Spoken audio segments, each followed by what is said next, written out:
everybody, it's Miss Tracy from the Danbury Library, here with another Mini Masters Art Studio.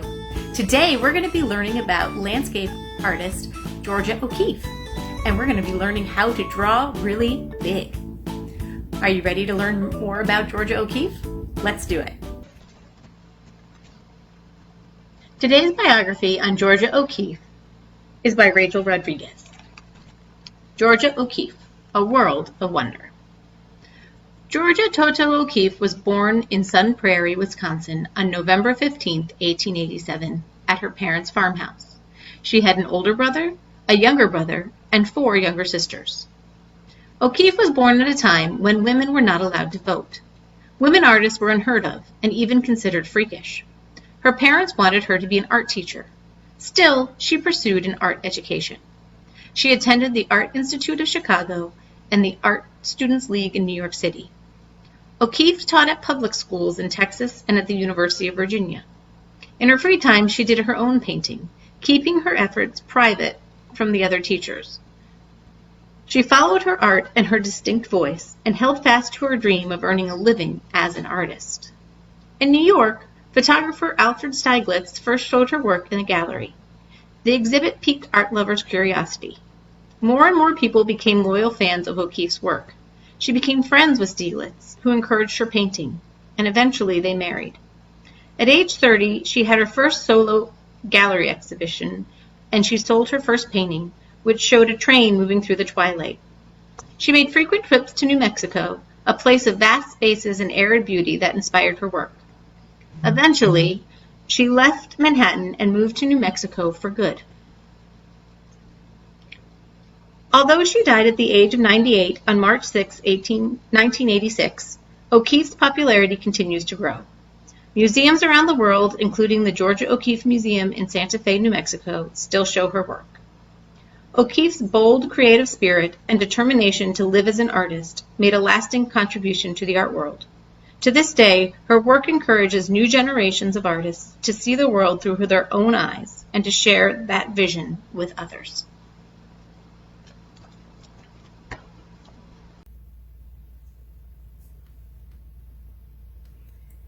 Today's story is called Through Georgia's Eyes by Rachel Rodriguez and illustrated by Julie Pashkis.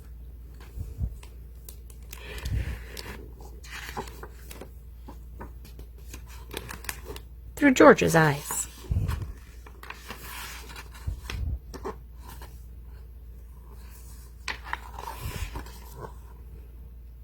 Sun Prairie, Wisconsin, 1887. Georgia's first memory.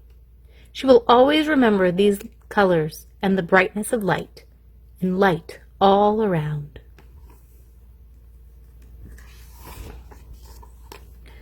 Soon Georgia runs and plays games with her brothers and sisters.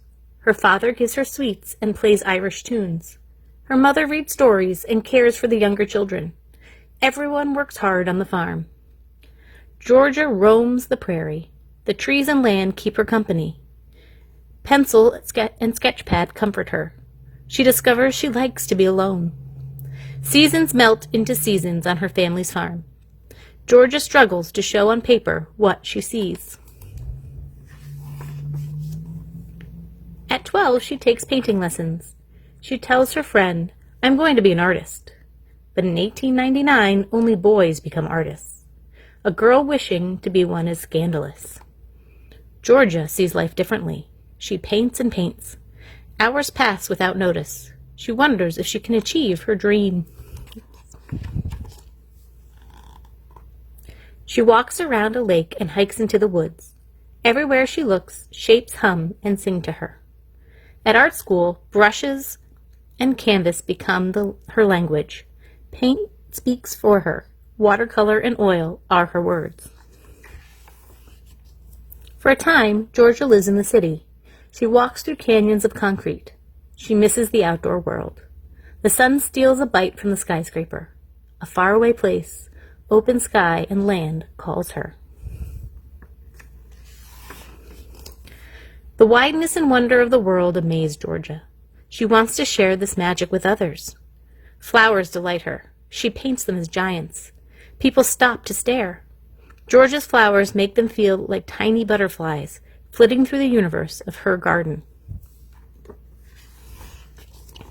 She moves to Ghost Ranch in New Mexico. Red hills, cliffs, silence, and the far away surround her. In the desert, she discovers extraordinary things. Skulls. The bones don't frighten Georgia. To her, they are alive and strong. Their beauty astounds her.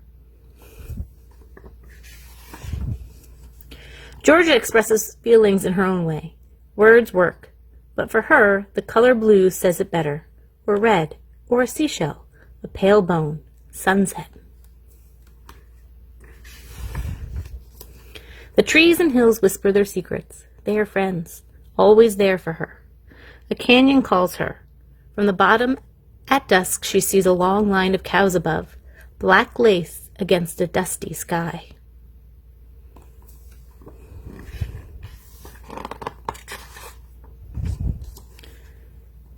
She hikes at dawn. She climbs a ridge.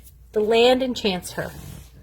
A range of hills is a mile of elephants, with white sand at their feet.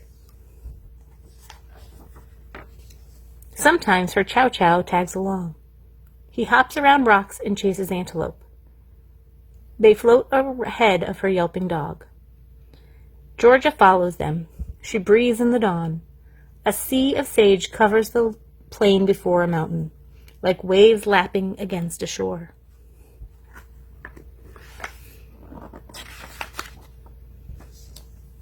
Sometimes she climbs a ladder to her roof. The moon rises above.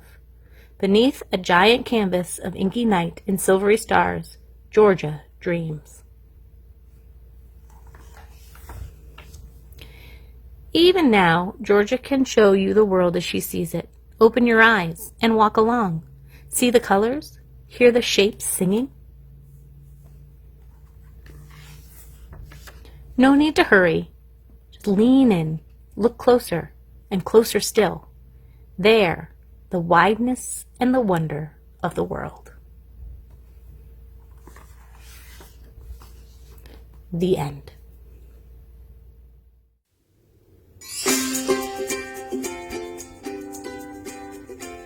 Today, we're going to be landscape artists like Georgia O'Keeffe. Now remember, when Georgia O'Keeffe painted, she wanted to make people aware of how big the world was. So we're going to try to paint, or actually draw, really big today. We're going to use objects inspired or found in nature, maybe some seashells, maybe if you go outside and find some leaves or some acorns or some flowers. And we're going to draw our world really big today. We're going to be using oil pastels to create our landscape. Now Georgia, she would admire the world outside and paint the colors and objects that she saw. So have fun creating your big world.